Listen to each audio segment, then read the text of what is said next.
We're kicking off with WWE NXT, and 1 week removed from his shocking debut last week, Ethan Page was on this week's NXT and was ready to sign with the Gold brand on certain conditions. Page arrived in style and gave general manager Ava a hard time about his contract, and giving in to his demands, Ava sanctioned a live contract signing for later in the show. During the sit-down signing with Ava, Page lived up to his moniker All Ego, bragging about his supremacy while proclaiming that he was done waiting for opportunities. Page demanded the greatest contract ever seen in NXT, which led to an argument with Ava until NXT champion Trick Williams interrupted proceedings and got in Page's face. Page signed the NXT contract, with Ava being hesitant to sign herself due to Ethan demanding an NXT title match at Battleground to end the Whoop That Trick movement.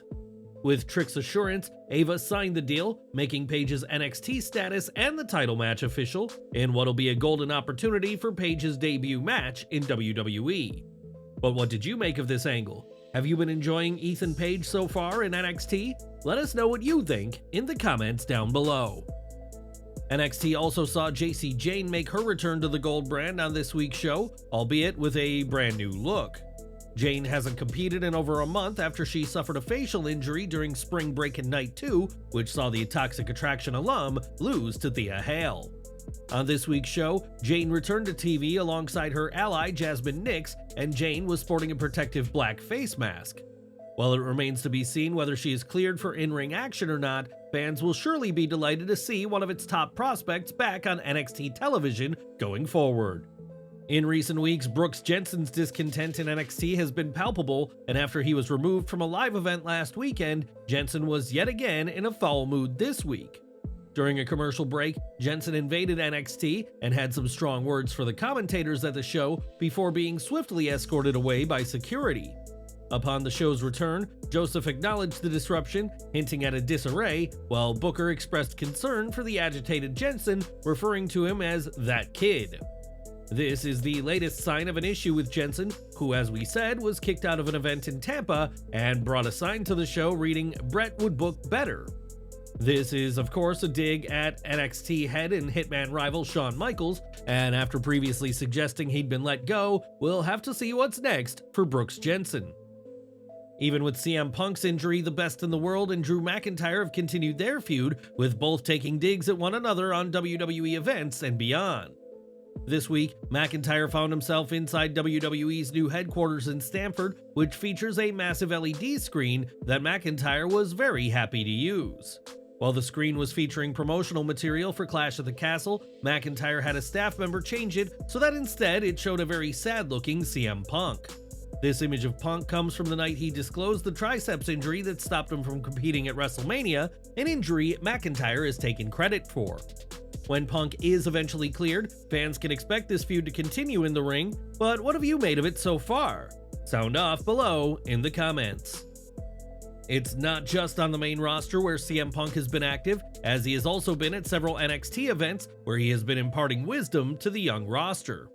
In a recent appearance on the Unlikely podcast, Trick Williams was asked about CM Punk in NXT, and the reigning NXT champion said it was perfect to describe Punk as a mentor. Williams added that Punk has been a blessing for those in NXT, and that he personally has been helped by Punk, and that fans would be grateful to him if they knew the extent of his work. CM Punk has been a positive light in NXT, according to Williams, and he is by no means the first NXT superstar to express their appreciation for the Best in the World. It's great to see that Punk's return to WWE has been going well considering the circumstances around his AEW exit, and could a coach role be in his future? Share your thoughts below. More from WWE NXT now, as this weekend, the first NXT North American Women's Champion will be crowned, and last night's show saw a summit featuring the 6 participants. Booker T began with Mia Yim, who advocated herself to become the inaugural champion, but chaos quickly erupted in the summit as everyone else wanted to say their piece. Fallon Henley and Jada Parker laid their claim before Kalani Jordan entered the conversation to express her confidence in winning the title.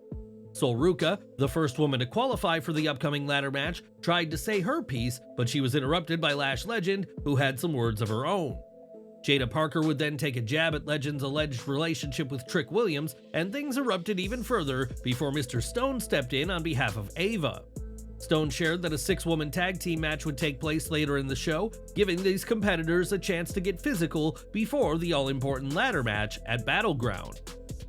In that match, it was the trio of Sol Ruca, Mia Yim, and Jada Parker who got the win, building momentum over Lash Legend, Fallon Henley, and Kalani Jordan.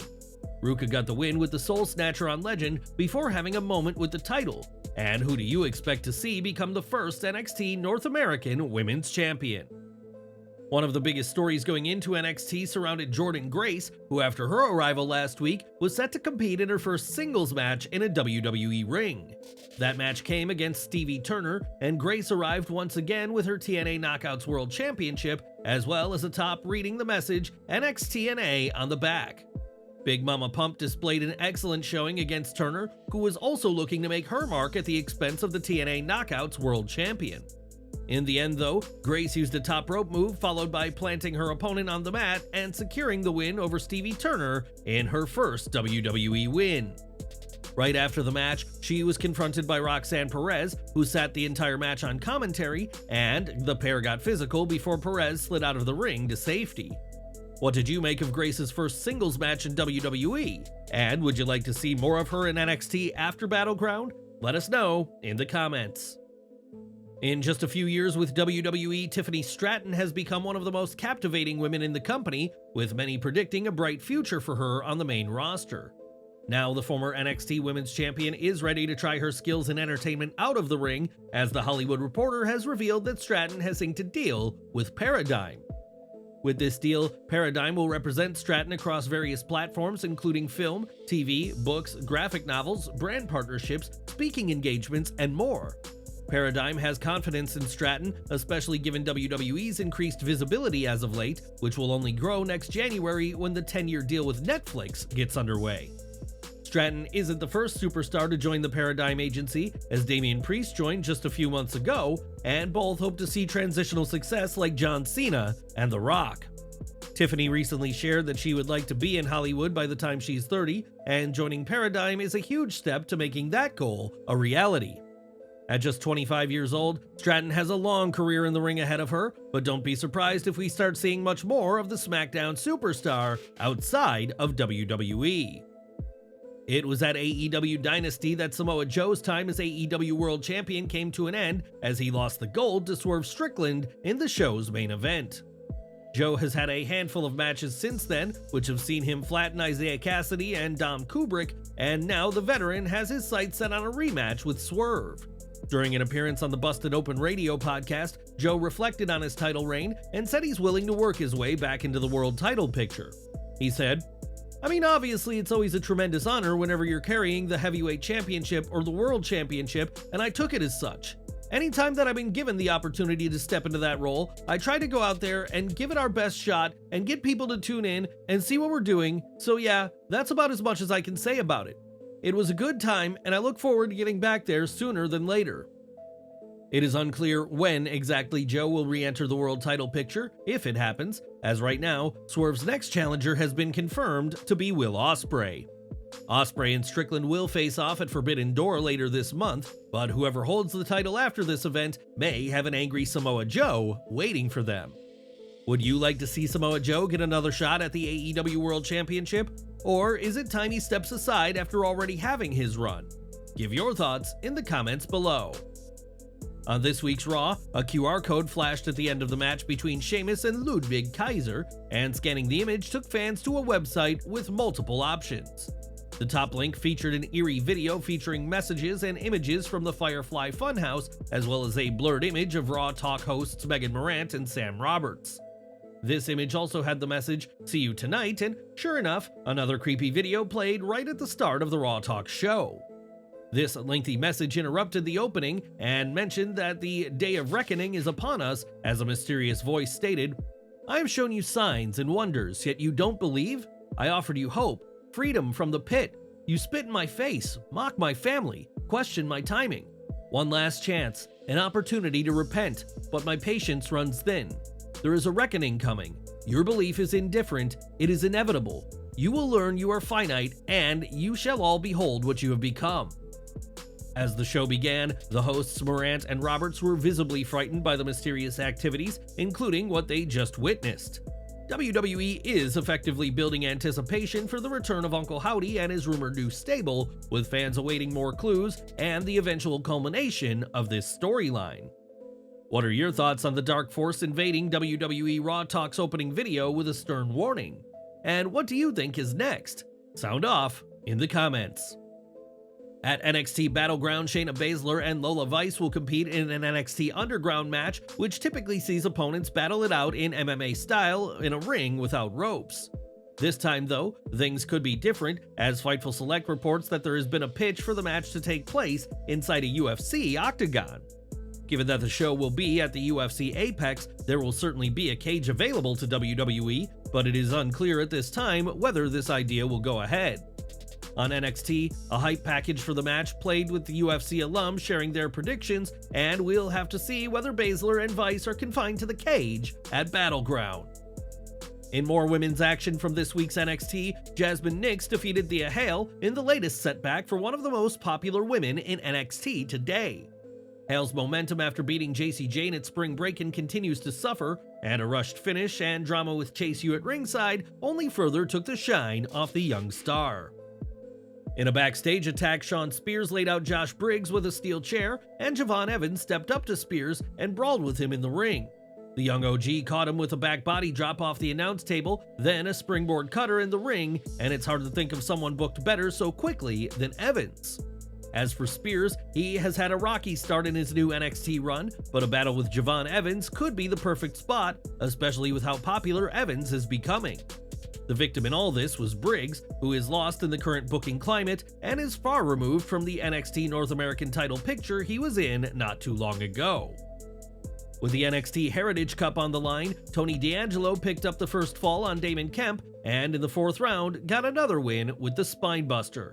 D'Angelo retained with 2 falls to nothing, and on paper this feud should work, but it simply isn't, perhaps because the No Quarter Catch crew has been lacking credibility. If this feud with the family is to continue, now is the time to bring in William Regal to manage the group that includes his son, Charlie Dempsey.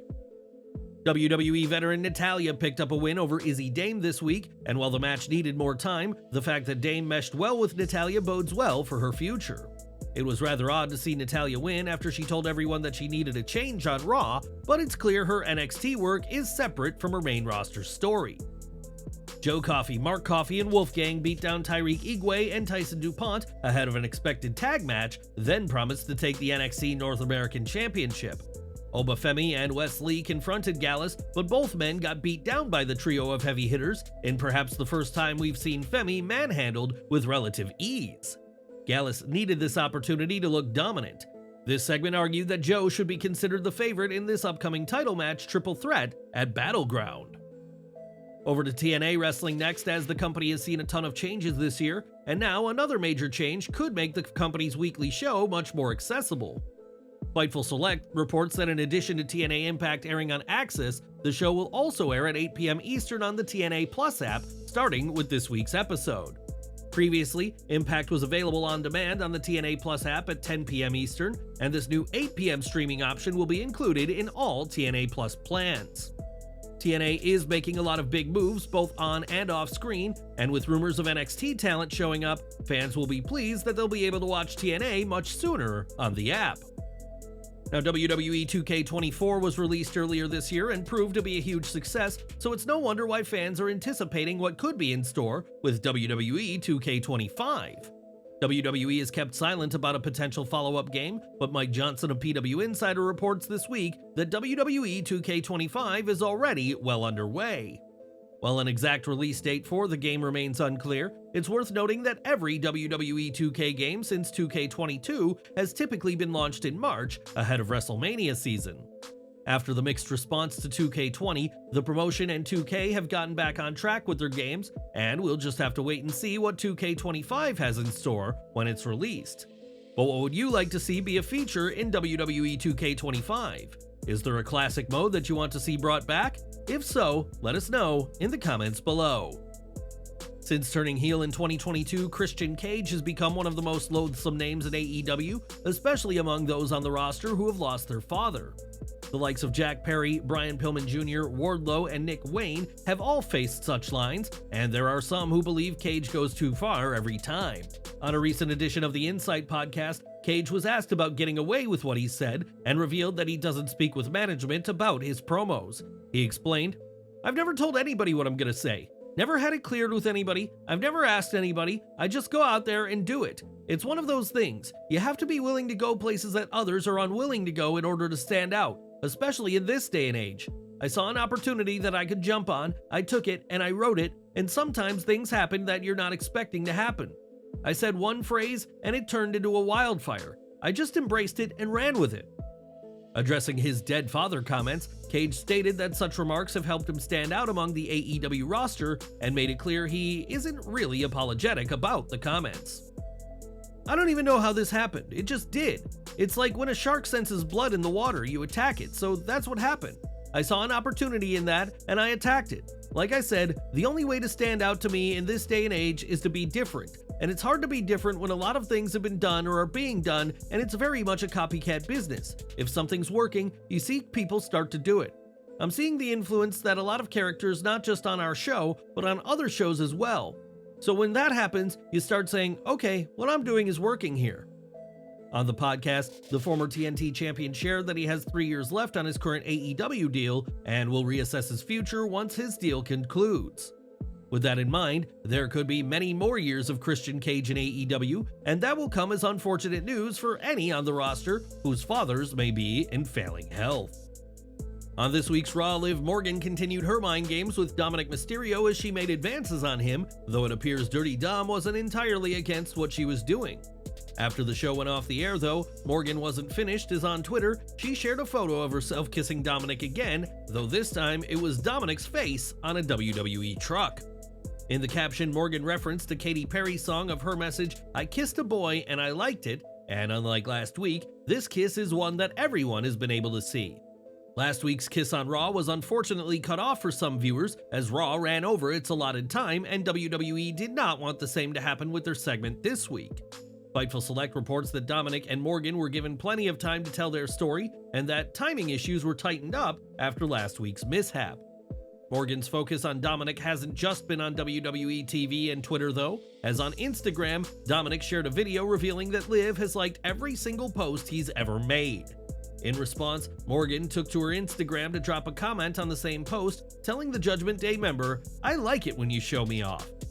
Morgan is certainly enjoying her antics with Rhea Ripley's Dom Dom, and what else could the Women's World Champion have planned? Fans will just have to stay tuned to find out. It was in January of this year that Vince McMahon resigned from WWE for the second time in his career, and this time around, it appears that the former champion is gone for good. For decades, McMahon ruled WWE with an iron fist and made plenty of people into huge names, including Randy Orton, who this week weighed in on the changes. Speaking to Bill Apter of Sportskeeda, Orton admitted that it's been refreshing for someone else to be in charge, namely his old Evolution ally Triple H. He said, "For all the opportunities Vince McMahon gave me, it's nice having him out of there, and it's nice having his son-in-law Triple H running the game. Nick Khan's great. Everybody in TKO that's come in, stepped in, they seem to get it, and it's just a different era." In the interview, Orton also recalled approaching Vince McMahon about possibly taking on a lighter schedule years ago, an idea that the then chairman was not ready to approve. "I came to him when I was 35 and my back really started going, and I pleaded with him like, man, I gotta not do as many shows, maybe do half the tour and be able to recover. And he just looked at me and was like, I need you on those shows, Randy. Mother Nature gets us all." With that in mind, it's hardly a surprise that Orton appreciates the new management in WWE, and he's currently away recovering from his brutal King of the Ring finals match. It remains to be seen when Randy Orton will appear next, but when he does, the Viper will no doubt have the support of those in charge of WWE's new era. On this week's Raw, Sheamus and Ludwig Kaiser continued their feud with a brutal match that saw Kaiser jump the Celtic Warrior during Sheamus's entrance. In something of an upset, Kaiser got the win over the four-time WWE World Champion to end this hard-hitting match that left both competitors worse for wear.